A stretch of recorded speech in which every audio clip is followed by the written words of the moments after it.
नमस्कार, मी रणधीर कांबळे आपल्या सर्वांचं स्वागत करतो. सध्या निवडणुकीचं वातावरण राज्यभरात जोरात सुरू आहे आणि या वातावरणामध्ये महायुती, महाविकास आघाडी असे वेगवेगळे फॅक्टर्स कोण कुणाबरोबर नक्की लढतंय हे सांगणं आता कठीण व्हावं अशी परिस्थिती आहे. कधी महायुतीतले घटक पक्ष एकत्र आहेत, तर काही ठिकाणी महायुतीतले घटक पक्ष वेगवेगळे लढत आहेत आणि महाविकास आघाडीतले काही पक्ष त्यांच्यासोबत आहेत. असं खूप वेगळ्या पद्धतीच्या आघाडी महाराष्ट्रातल्या या महानगरपालिकांच्या निवडणुकामध्ये आपल्याला दिसू लागल्या आहेत.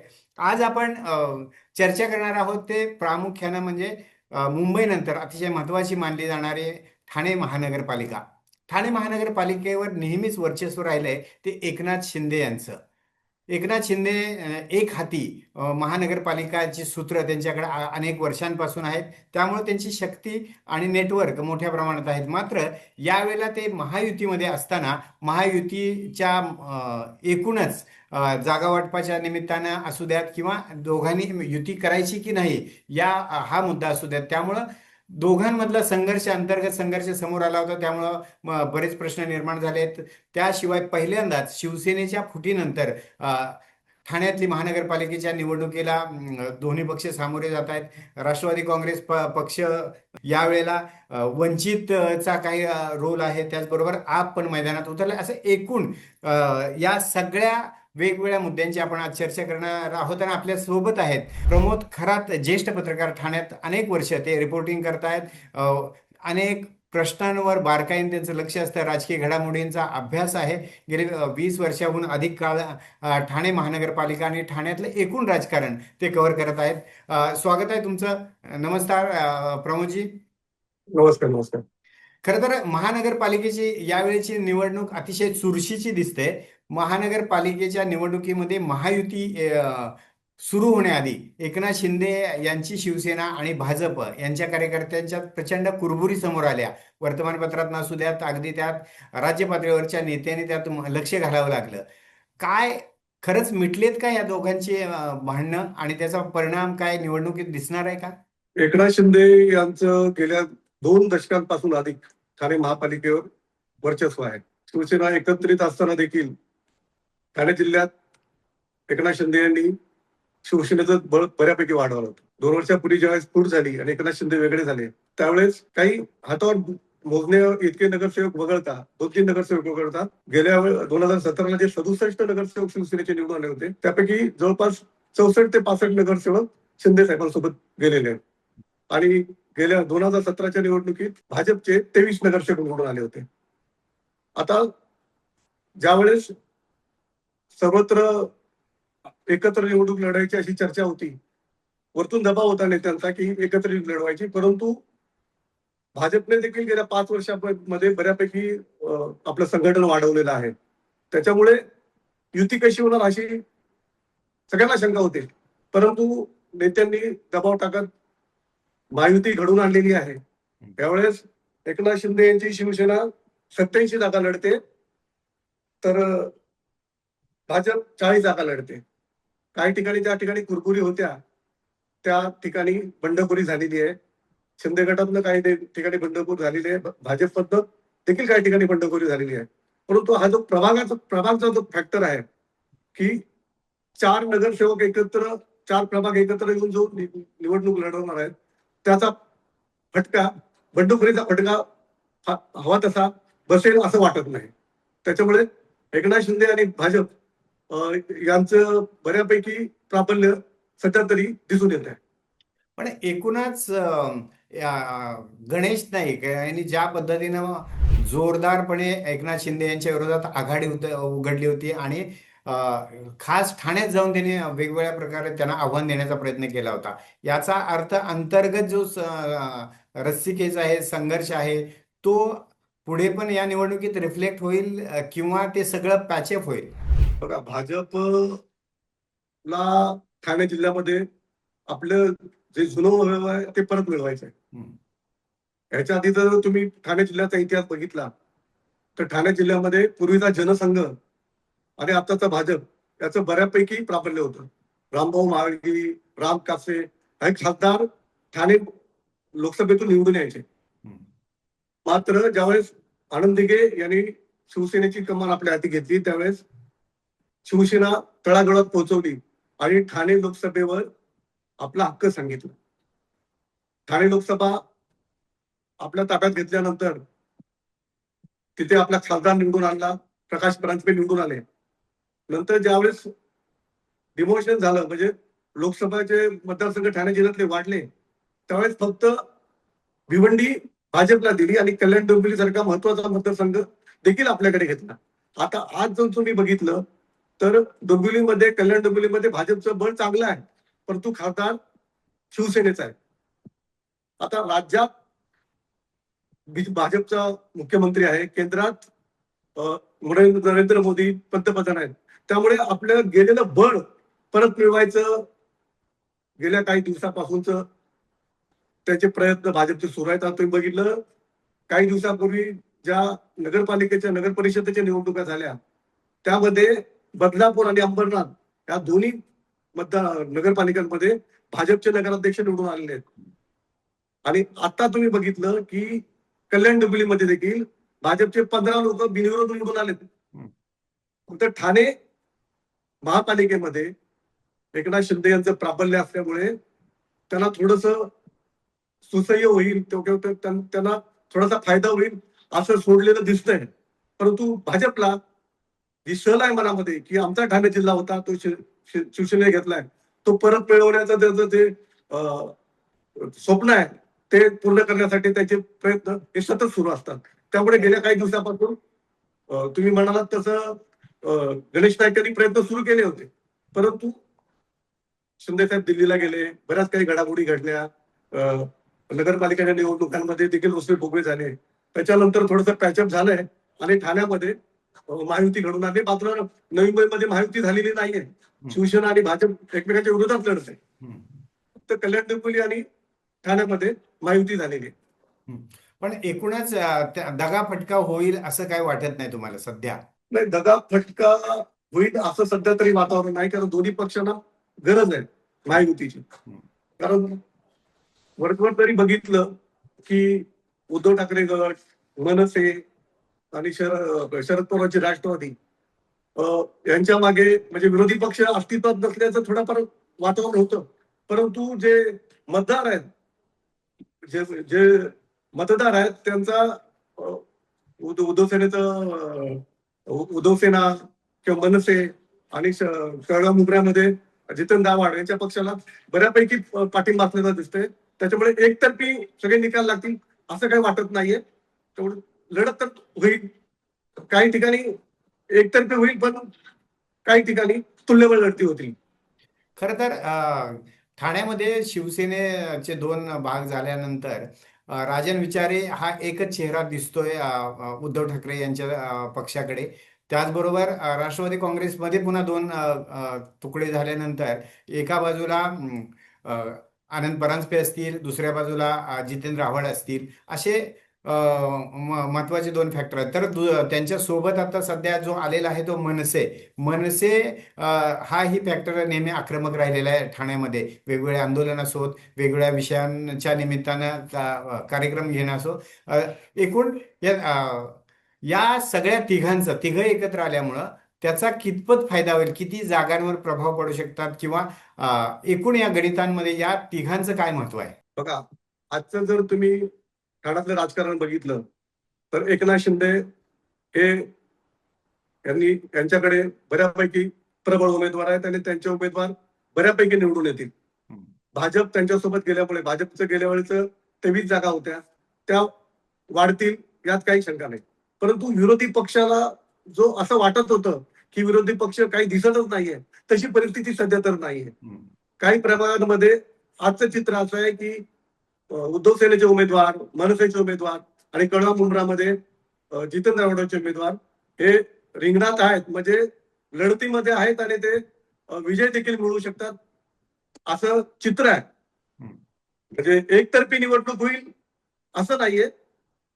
महाविकास आघाडीचे, काँग्रेस वगळता बऱ्यापैकी, म्हणजे गेल्या वेळेच्या एवढे जरी नगरसेवक निवडून नाही आले तरी पण त्यांची संख्या लक्षणीय असेल असं दिसतंय. एकतर्फी तरी निवडणूक महत्वाचं म्हणजे ठाण्यातनं एक जोरदार आवाज निघाला, तो म्हणजे बिनविरोध जे नगरसेवक निवडून आले, त्या निमित्तानं त्याने अगदी मनसेच्या वतीनं राज्य निवडणूक आयोगाकडे पण तक्रार केली, कोर्टात जाण्याचा निर्णय घेतलेला आहे अनेक ठिकाणी. तर त्या बिनविरोध निवडणुकीच्या मुद्द्याचा फायदा खरंच घेतील मनसे आणि राष्ट्रवादी काँग्रेस किंवा युबीटी, की तो मुद्दा एवढा महत्वाचा राहणार नाही मतदानापर्यंत? कसं झालंय की बिनविरोध म्हणजे राज्यामध्ये 67 बिनविरोध निवडून आले नगरसेवक, तर ठाण्यामध्ये 7 आले हं, आणि शेजारच्या कलेक्टेबलीमध्ये 20-21 नगरसेवक बिनविरोध निवडून आले. हं, आणि हा मुद्दा मनसेने चांगलाच लावून धरलाय. हं, अविनाश जाधवांनी काल निवडणूक अधिकाऱ्यांना देखील जाऊन पत्र दिलेलं आहे. काल आयुक्तांची त्यांनी भेट घेतली आहे आणि सांगितलंय, त्यांनी 24 तासाचा अल्टिमेटम दिलाय की हं, ज्या निवडणूक निर्णय अधिकाऱ्यांच्या क्षेत्रामध्ये 3-3 नगरसेवक बिनविरोध निवडून आलेत, हं, त्याची तत्काळ त्यांच्या बदल्या केल्या किंवा त्यांना बडतर्फ करा अशी त्यांची मागणी आहे आणि त्यांनी हायकोर्टात देखील धाव घेतलेली आहे. हं. आता हा मुद्दा वरवर बघितला तर तो तसा राजकीय वाटत असला तरी पण मतदारांमध्ये एक संभ्रमाचं वातावरण निर्माण करण्यामध्ये ते यशस्वी झालेत. कारण बिनविरोध निवडून आणणं हे आर्थिक ह्याच्याशिवाय उलाढालीशिवाय शक्य नाही, असं लोक आता उघडपणे बोलायला लागले. त्याच्यामुळे हा मुद्द्याचा थोडाफार तरी फायदा महाविकास आघाडीला होईल असं दिसतंय. पण ज्या पद्धतीने अविनाश जाधव यांनी व्हिडिओ पत्रकार परिषदेमध्ये दाखवले, की ज्याने अर्ज मागे घेतला तो एकनाथ शिंदेच्या घरी पोलीस घेऊन जातात, याचा अर्थ वेगळ्या प्रकारचा दबाव होता. आणि हा मेसेज खऱ्या अर्थाने कितपत पर्क्युलेट झालाय, की पैशाबरोबरच दबावाचं राजकारण झाल्याची चर्चा ठाण्यामध्ये किती आहे? मतदारांमध्ये याची जोरदार चर्चा आहे. धक्केवादात लोक चर्चा करतायत. दुसरीकडे आपल्या समोर कोण उमेदवार असावा आणि तो माघार घेईल काय, याचं पण रणनीती गेल्या काही महिन्यापासून आखली जात होती, हे देखील आता उघडकीस येऊ लागलंय. निवडणूक आयोगाने डिक्लेअर केलंय की बाबा हे जे बिनविरोध आले ते आता आम्ही बिनविरोध डायरेक्ट हे नाही करत आहे, त्यांची आम्ही चौकशी करू. पण ती चौकशी होताना काही दिसत नाहीये. चौकशी झाली तर जे जे व्हिडिओ दाखवले अविनाश जाधवनी वगैरे, की बंगल्यावर पोलीस घेऊन जात आहेत, उमेदवारांवर दबाव येतोय, आर्थिक उलाढाल झाली आहे, या गोष्टी बाहेर येतील. पण तेवढी सखोल चौकशी होईल असं दिसत नाहीये.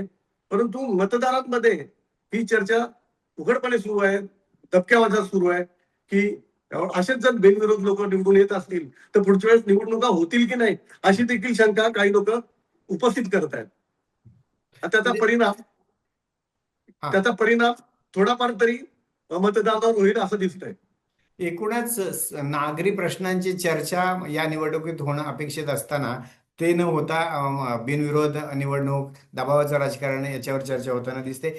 एकूण या सगळ्या याच्यात काँग्रेसची काय स्थिती आहे सध्या ठाण्यामध्ये? कारण काँग्रेस हा स्वतंत्रपणे जर लढत असेल तर खरंच त्याची ताकद रिफ्लेक्ट होईल, की काही मतदारसंघावरच त्यांचं जास्त अजूनही वर्चस्व आहे? तर तुम्ही एक महत्वाचा मुद्दा उपस्थित केलात की जे ठाणेकरांचे प्रश्न आहेत ना, हम्म, ते या निवडणुकीत म्हणजे निवडणुकीत आलेच नाहीत अजून. म्हणजे आता फक्त 7 दिवस राहिले. मला वाटतं येत्या गुरुवारी मतदान आहे. हम्म, त्याच्यात एक दिवस आधी तर होईल, म्हणजे आता 5च दिवस राहिले प्रचाराला. हम्म, परंतु ठाणेकरांचे जे मूलभूत प्रश्न आहेत ना, त्याच्यावर चर्चाच या निवडणुकीत झाली नाही. हम्म, ठाणेकरांना महत्वाचा प्रश्न आहे की ठाणेकरांना पाण्याचा प्रश्न खूप महत्वाचा आहे. ठाणे महापालिकेकडे स्वतःचं धरण नाही. आता काल भाजपने आपला स्वतःचा जाहीरनामा प्रसिद्ध केला. त्याच्यामध्ये त्यांनी सांगितलंय की आम्ही धरण बनवू. हम्म. तर 25 वर्षापासूनची ठाणेकरांची मागणी आहे की शहराला धरण असावं, ते होत नाही. त्याला दुसरा महत्वाचा प्रश्न आहे वाहतूक कोंडीचा. वाहतूक कोंडीच्या प्रश्नावर काय मार्ग काढायचा, याच्यावर कोण बोलताना दिसत नाही. दुसरी गोष्ट बेरोजगारी आहे. बेरोजगारी वाढलेली आहे. शहरं बकाल झालेली आहेत. अ, या सगळ्या मूलभूत ज्या इश्यू आहे याच्यावर कोण चर्चा करताना दिसत नाही. आणि तुम्ही आता काँग्रेसचं विचारलं तर काँग्रेसचं काय झालंय की गेल्या काही वर्षामध्ये काँग्रेसला अ, काही म्हणजे दशकाभरापूर्वी ठाणे जिल्ह्यामध्ये काँग्रेसचं बऱ्यापैकी प्राबल्य होतं. त्याचे आमदार निवडून यायचे, नगरसेवक निवडून यायचे, बाजूला भिवंडी महापालिका ते जिंकायचे. पण ठाणे महापालिकेमध्ये पण त्यांचे बऱ्यापैकी म्हणजे 25-30 नगरसेवक असायचे. परंतु गेल्या काही वर्षामध्ये संघटन काँग्रेसचं रसातळाला गेलंय. गेल्या 2017च्या निवडणुकीत काँग्रेसचे फक्त 3 नगरसेवक निवडून आले होते. आणि आता बघितलं तर काँग्रेसने 96 उमेदवारांनी फॉर्म दिलाय. पण त्याच्यामध्ये किती निवडून येतील हे आता निवडणुकीच्या निकालानंतर कळणार आहे. कारण काँग्रेसचं जे संघटन आहे हे ठाण्यामध्ये खूप वीक आहे. हम्म. पण काँग्रेसला काय जास्त हाताला लागेल असं सध्या तरी वाटत नाही. काँग्रेसची अशी परिस्थिती असताना वंचित आणि आप हा फॅक्टरी या निवडणुकीत दिसतोय. खरंच त्यांचा काय परिणाम होईल की त्यांच्यामुळे काही मत विभागणी होऊन कुणाला तिसऱ्यालाच फायदा होईल अशी परिस्थिती आहे? तर काय झालं गेल्या काही वर्षामध्ये ठाणे महापालिकेमध्ये रिपाई एकतावादी गंगाराम इंदिरे यांचा पक्ष होता. त्यांचे बऱ्यापैकी प्राबल्य होतं. त्यांचे 4 कधी 3 कधी 2 असे पण त्यांचं प्रतिनिधित्व ठाणे महापालिकेत असायचं. मात्र गेल्या काही वर्षामध्ये त्यांचे जे प्राबल्य असलेले प्रभाग होते ते पद्धतशीरपणे इतरत्र वळवले गेले किंवा काही वस्त्या उठवल्या गेल्या, दुसरीकडे स्थलांतरित केल्या गेल्या. आजची परिस्थिती अशी आहे की गंगाराम इंदिरे यांच्या एकतेवादीचा उमेदवारच निवडणुकीला उभे नाही ठाणे महापालिकेमध्ये. तुम्ही वंचितचं सांगितलं, वंचितचं बळ बऱ्यापैकी आहे, परंतु आता 4 प्रभाग जेव्हा एकत्र येतात त्यावेळेस 40,000 मतदारसंघाचा एक प्रभाग होतो आणि अशामध्ये वंचित सारखा जो फॅक्टर आहे तो चालेल असं का वाटत नाही, कारण तेवढे प्रबळ उमेदवार नाहीत. उमेदवारी दिली आहे परंतु प्रबळ उमेदवार नाहीत. त्याच्यामुळे वंचितला या निवडणुकीमध्ये किती यश मिळेल हे आताच काय सांगू शकत नाही. ओके. यामध्ये रिपब्लिकन पक्ष आठवलेंचा या पक्षाचा काय आवाज आहे? कारण अनेक ठिकाणी राज्यभरात सूर येतो की आम्हाला जागा न सोडल्यामुळे आम्ही काम करायचं की नाही असा प्रश्न उपस्थित होतो. असं अनेक ठिकाणावर ठाण्यात काय परिस्थिती आहे? ठाण्यामध्ये भाजपने रिपाईला एकही जागा दिली नाही. काही ठिकाणी कल्याणला एका दुसरी जागा सोडली असं म्हणतात, पण ते पण त्यांनी सांगितलं कमळावर लढ, आमच्या चिन्हावर लढ. दुसरीकडे काही महिन्यापूर्वी एकनाथ शिंदे यांच्या सोबत अनंतराज आंबेडकर गेले. अनंतराज आंबेडकर यांचं भीमशक्ती यांची युती झाली एकनाथ शिंदे बरोबर. एकनाथ शिंदे त्यांना ते त्यांच्या मेळाव्याला पण आले. मेळाव्यानंतर सांगितलं की आम्ही तुम्हाला कार्यकर्त्यांना बऱ्यापैकी ताकद देऊ, उमेदवाऱ्या देऊ महापालिका. पण आता ठाणे महापालिकेच्या निवडणुकीमध्ये अनंतराज आंबेडकरांना देखील एकही जागा दिलेली नाही. त्याच्यामुळे जे आंबेडकरी विचारांचे जे पक्ष आहेत त्यांना फक्त नावापुरतं या मोठ्या पक्षाने सोबत घेतलं आणि वाऱ्यावर सोडलं असंच दिसतंय. कार्यकर्त्यांमध्ये नाराजी आहे, परंतु एवढे मोठे मोठे प्रभाग असल्यामुळे उमेदवारी बंडखोरी करून देखील उमेदवारी लढू शकत नाहीत. त्यामुळे आंबेडकरी विचारांच्या जे पक्ष आहेत त्यांच्या कार्यकर्त्यांवर सध्या दिवस वाईट आहेत असं दिसतंय. दुसरी गोष्ट महत्वाचं म्हणजे जितेंद्र आव्हाड हा एक चेहरा ठाण्यातला आहे किंवा राज्यभरातला नेता म्हणून त्यांच्याकडे पाहिलं जातं. मुंबऱ्यामध्ये नजीब मुल्ला त्यांचे जे खंदे समर्थक होते ते त्यांच्या विरोधी बाजूच्या अजित पवार राष्ट्रवादी काँग्रेस पक्षात गेले. त्याचा काय परिणाम होईल मुंबऱ्यामध्ये, प्रामुख्याने त्यांचा जो हक्काचा विधानसभा मतदारसंघ आहे? गेल्या 2017च्या निवडणुकीमध्ये एकत्रित राष्ट्रवादीचे 34 नगरसेवक निवडून आले होते. त्यात कळवा मुंबऱ्याचं बऱ्यापैकी हातभार होता, म्हणजे बऱ्यापैकी मोठ्या प्रमाणात तिकडून नगरसेवक निवडून आले होते आणि ठाणे शहरातून त्यांचे 8 नगरसेवक निवडून आले होते. त्याच्यात नजीब एक वाढ होता आणि हनुमंत जगदाळेंचा एक प्रभाग होता. आता हनुमंत जगदाळे जे आपल्या 4 नगरसेवकांसहित एकनाथ शिंदे सोबत गेलेत आणि नजीब बुल्ला आपल्या नगरसेवकांसहित जे आपलं अजितदादांसोबत गेलेत. दुसरीकडे कळव्यातले जे 7 नगरसेवक होते जितेंद्र आव्हाडांचे राष्ट्रवादीचे, ते 7ही नगरसेवक एकनाथ शिंदेच्या शिवसेनेमध्ये गेले. अशा घडामोडी जरी घडलेल्या असल्या तरी कळवा मुंबऱ्यामध्ये आजही जितेंद्र आव्हाड यांचं बऱ्यापैकी प्राबल्य आहे. त्याच्यामुळे 34 जरी नाही तरी पण त्यांचे बऱ्यापैकी नगरसेवक कळवा मुंबऱ्यात निवडून येतील.